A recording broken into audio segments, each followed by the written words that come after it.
जब वो जागा तो उसने लेक हाउस को धूप से भरा हुआ देखा। उसने एक बार फिर अपने भाई के कमरे का दरवाज़ा खोला, लेकिन इस बार उसकी आकृति दिखाई नहीं दी। शायद परिवार ऐसा ही होता है, जब कोई जाता है तो कोई आता है। दर्दनाक यादें हालांकि भुलाई नहीं जा सकती, लेकिन वे उन्हें भविष्य में खुशियों और अच्छी चीज़ों से एक दूसरे के दिल को भरने से नहीं रोक सकती। अपने दिल की उलझनों को सुलझाने के बाद डुआ और सान्हा दोनों की नींद ना आने की बीमारी दूर हो गई। सान्हा बदल गई थी। अब वो पहले की तरह मन में कुछ और ज़ुबान पर कुछ और नहीं रखती थी। अब वो डुआ के लिए अपना प्यार दिखाने में नहीं हिचकिचाती थी। सान्हा में इस बदलाव ने डुआ को हैरान और खुश कर दिया और वो अपने सामने इस बदलती और दिलचस्प महिला के प्यार में और भी डूब गया। एक दिन वेधशाला नवीनीकरण परियोजना में समस्या आ गई। ये संदेह होने पर कि इसके पीछे कोई साजिश कर रहा है, डुआ ने गांव के बड़ों के साथ मिलकर मास्टरमाइंड को पकड़ने के लिए एक योजना बनाई। सान्हा ने भी इस कार्यवाही में सक्रिय भूमिका निभाई। उन्होंने जाल बिछाया और सड़क पर घात लगाकर हमला किया और आखिरकार तोड़फोड़ करने वाले को पकड़ लिया।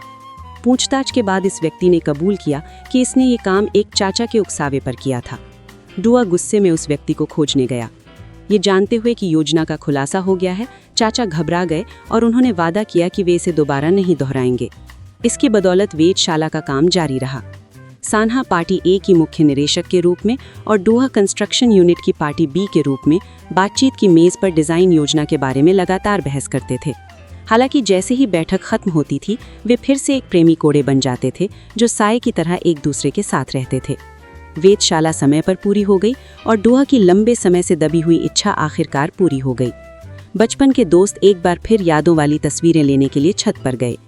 जब उन्होंने अपने बचपन के सपनों को याद किया तो केवल डुआ ने ही अपना सपना पूरा किया था। उस रात सान्हा ने दीवार के माध्यम से डुआ के कमरे में झांका और पाया कि वो अभी भी अमेरिका में अधूरे हमन प्रोजेक्ट के बारे में चिंतित है। वो उसके लिए बाधा नहीं बनना चाहती थी और उसे अपने सपने को पूरा करने के लिए प्रोत्साहित करने का दृढ़ निश्चय किया। सान्हा ने डुआ के साथ एक रेस्टोरेंट में रात का खाना इंतजाम किया और जानबूझकर शानदार ढंग से तैयार हुई। जैसे ही उसने उसे देखा, डुआ अपनी आंखें उससे हटा नहीं पाया। सान्हा ने उसे एक सेविंग बुक ली दी। इसमें वो पैसा था जो उसने उस डॉग सपोर्ट फी से बचाया था, जो उसने कई सालों तक वापस भेजा था। ये राशि उसके लिए दर्जनों बार अमेरिका आने जाने के लिए काफ़ी थी। उसने उसे काम के लिए अमेरिका लौटने की सलाह दी और कहा कि वो कोरिया में रहकर उसका इंतज़ार करेगी, भले ही वो हर साल केवल 21 दिनों के लिए वापस आ सके। वो शिकायत नहीं करेगी और बाकी के 300 से अधिक दिनों तक उसका इंतज़ार करेगी। डुआ बहुत भावुक हो गया, लेकिन फिर भी वो अपनी सुंदर प्रेमिका को कोरिया में अकेला छोड़ने को सहज नहीं था। जैसे कि उसकी चिंताओं का अनुमान लगाते हुए सान्हा ने एक होटल का की कार्ड दिखाया। डुआ बहुत खुश हुआ। जैसे ही दोनों रात का खाना खाने और एक रोमांटिक रात बिताने की तैयारी कर रहे थे, एक अप्रत्याशित घटना घटी। अचानक उसे सांस लेने में तकलीफ महसूस होने लगी। सान्हा को एलर्जी हो गई थी क्योंकि उसने गलती से मूंगफली खा ली थी। उसके खूबसूरत चेहरे पर तुरंत लाल चकत्ते निकल आए। वो शर्म के मारे डुआ के कोट के अंदर छिप गई, अपना चेहरा दिखाने की हिम्मत नहीं की। डुआ को इस समय उसके रूप रंग की परवाह नहीं थी। वो उसे बहुत प्यारी लग रही थी। अगली सुबह सान्हा जागी और उसे डुआ कहीं नहीं दिखा। उसने सोचा कि वो जल्दी में अमेरिका वापस चला गया है। भले ही वो जानती थी कि उसने ही उसे जाने की सलाह दी थी और वो काम के लिए लौट रहा था, लेकिन खाली घर में अकेले चलते हुए वो खुद को अकेला महसूस करने से नहीं रोक पाई। डुआ को गए हुए 24 घंटे भी नहीं हुए थे और सान्हा को उसकी याद आने लगी थी। बोरियत महसूस होने पर सान्हा एक छोटे बार में गई और वहां उसकी मुलाकात फिर से वकील सीओ से हुई। जब दोनों बात कर रहे थे, तभी डुआ और सुहाई एक साथ अंदर आए। पता चला कि डुआ कभी गया ही नहीं था। वो वास्तव में सान्हा से दूर रहने का विचार सहन नहीं कर सका। और इसके अलावा अब तकनीक काफी उन्नत हो गई थी और वो अमेरिका वापस जाए बिना ऑनलाइन डिजाइन में भाग ले सकता था। अभी की यात्रा केवल सुहाई को अमेरिका लौटने के लिए मनाने के लिए थी। वकील सेओ को देखकर डुआ को जलन होने लगी और वो बड़बड़ाने लगा कि उसे गए हुए अभी 24 घंटे भी नहीं हुए थे और सन्हा पहले से ही दूसरे आदमी के साथ बाहर थी, जिससे वो बिल्कुल भी सहज नहीं रह पा रहा था। सन्हा की तरफ से डुआ को सुहाई के साथ देखकर वो भी जल रही थी। दोनों सुहाई और वकील सेओ के सामने ही बहस करने लगे, जो बेहद बचकाना लग रहा था। डुआ ने जीत हार का फैसला करने के लिए एक खेल खेलने का सुझाव दिया, साथ ही चारों के बीच के रिश्तों को व्यवस्थित करने की बात कही। वकील सेओ और सुहाई बेवजह इस बचकाने खेल में घसीटे गए। कुछ राउंड के बाद डुआ जीत गया। उसने रिश्तों को सुलझाना शुरू किया। सबसे पहले उसने सुहाई से जल्दी अमेरिका लौटने के लिए कहा और अब से दोनों केवल एक साधारण सहकर्मी का रिश्ता रखेंगे और वीडियो के माध्यम से संवाद करेंगे। उन्होंने विदा लेते हुए हाथ मिलाया। जब वकील सेयो की बात आई तो दूहा तुरंत खड़ा हो गया और सन्हा का हाथ पकड़ लिया ताकि उसे किसी दूसरे आदमी के संपर्क में आने से रोका जा सके। उसने दूहा सन्हा से ये भी कहा कि शादी और अंतिम संस्कार को छोड़कर उसे पुरुषों से अकेले मिलने की अनुमति नहीं है। वकील सेयो ने जानबूझकर दूहा को चिढ़ाते हुए कहा कि वो शादी के लिए एमसी भी बन सकता है। सन्हा ने अपनी सहमति दिखाई और सोचा कि ये एक अच्छा विचार है। दूहा को जलन हुई। उसने सन्हा को कसकर गले लगा लिया और उसे गहराई से चूमा। जब भावनाएं चरम पर थीं, वो गलती से विभाजन वाली दीवार के सहारे झुक गया। दीवार अचानक ढह गई जिससे दोनों जमीन पर गिर पड़े और रोमांटिक माहौल में खलल पड़ गया। पुराने और जर्जर घर को देखते हुए दूहा और सन्हा ने पूरे घर का नवीनीकरण करने और इसे अपना घर बनाने का फैसला किया। एक डिजाइनर के रूप में इस बार दूहा ने कोई ब्लूप्रिंट नहीं बनाया, बल्कि पूरी तरह से प्रेरणा के अनुसार नवीनीकरण किया। जो भी मन में आया वही किया। इसका परिणाम उम्मीद से कहीं बेहतर रहा और ये उनके पूरे करियर का सबसे संतोषजनक काम बन गया। सन्हा बेडरूम में गई और देखा कि जो 2 कमरे पहले अलग थे उन्हें जोड़कर एक कर दिया गया था। वो तुरंत दूहा का इरादा समझ गई और संतोष के साथ डबल बेड पर लेट गई और काफी देर तक इंतजार किया, लेकिन दूहा की ओर से कोई हलचल नहीं हुई। सन्हा नाराज हो गई और पीठ फेर ली। तभी दूहा पास आया और उसके होठों पर एक गहरा चुंबन लिया। सन्हा केवल पिछले वर्षों की छूटी हुई सालगिरह को भरपाई करना चाहती थी। गलतफहमियों और बर्बाद पलों में खोए हुए समय को मीठी यादों से भरना चाहती थी।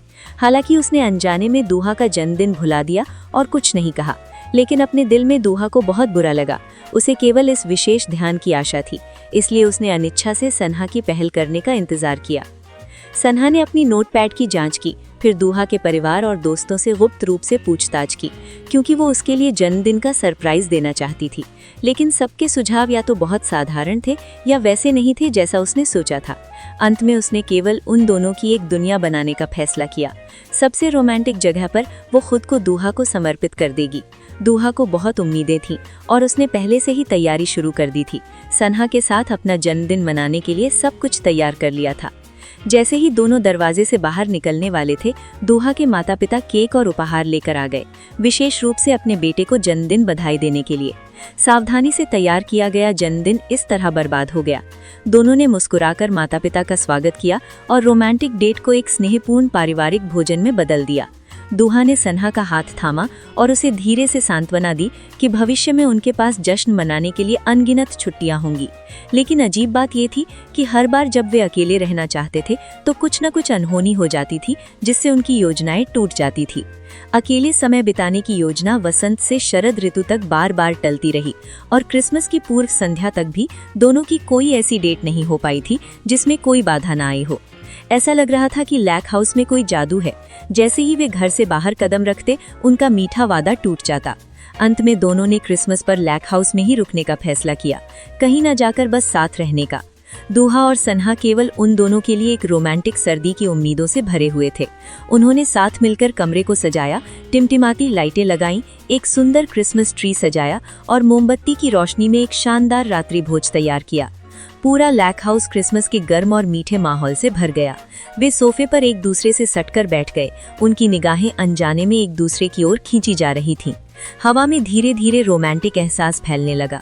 ठीक उसी समय जब माहौल सबसे शानदार था, दरवाजे पर जोर जोर से दस्तक हुई। दरवाजे के बाहर सन्हा की सबसे अच्छी दोस्त थी, जिसका अपने पूर्व प्रेमी के साथ भयंकर झगड़ा हो रहा था और वो विशेष रूप से दूहा और सन्हा से बीच बचाव करने के लिए यहाँ आई थी। सबसे अच्छी दोस्त और उसके पूर्व प्रेमी ने अपनी अपनी बातें कहीं और दूहा और सन्हा को बोलने का मौका ही नहीं मिला, इसलिए उन्होंने हार मानकर लैक हाउस उस झगड़ालू कोड़े को सौंप दिया। उन्होंने एक दूसरे का हाथ थामा और हल्की बर्फबारी के बीच सड़क पर टहलने लगे। योजना एक बार फिर से विफल हो गई थी, लेकिन एक दूसरे के साथ होने से ठंडी हवा भी नर्म लगने लगी थी। कुछ देर बाद दूहा को काम के लिए अमेरिका लौटना पड़ा और वो 6 महीने बाद वापस आया। जैसे ही उसने घर में प्रवेश किया, उसने देखा कि सब अस्त व्यस्त था, इसलिए वो सन्हा से कुछ शब्द शिकायत करने से खुद को नहीं रोक सका। जैसे ही उसने अपनी बात खत्म की, उसने देखा कि सन्हा ने अपना हाथ अपने मुंह पर रखा हुआ था, जैसे कि उसे मतली जैसा महसूस हो रहा हो। दूहा की नज़र अचानक मेज पर रखी एक अल्ट्रासाउंड रिपोर्ट पर पड़ी और उसे लगा कि सन्हा गर्भवती है। पहले की झुंझलाहट तुरंत गायब हो गई और उसकी जगह पिता बनने वाले व्यक्ति की अत्यधिक खुशी ने ले ली। उसने सन्हा के लिए खाना बनाया, गर्भवती महिलाओं के लिए सावधानी से विटामिन्स चुने और हर दिन उसका बहुत ख्याल रखा। कंपनी में मशहूर सख्त और मांग करने वाला बॉस इस अप्रत्याशित खुशी के कारण असामान्य रूप से दयालु और मिलनसार हो गया। यहाँ तक कि कनिष्ठ कर्मचारी भी उसके इस बदलाव के बारे में कानाफूसी करने लगे। दूहा ने उत्साहपूर्वक अपने आपको कहानी पसंद आई तो सब्सक्राइब और लाइक करें ऐसे वीडियो और देखने के लिए।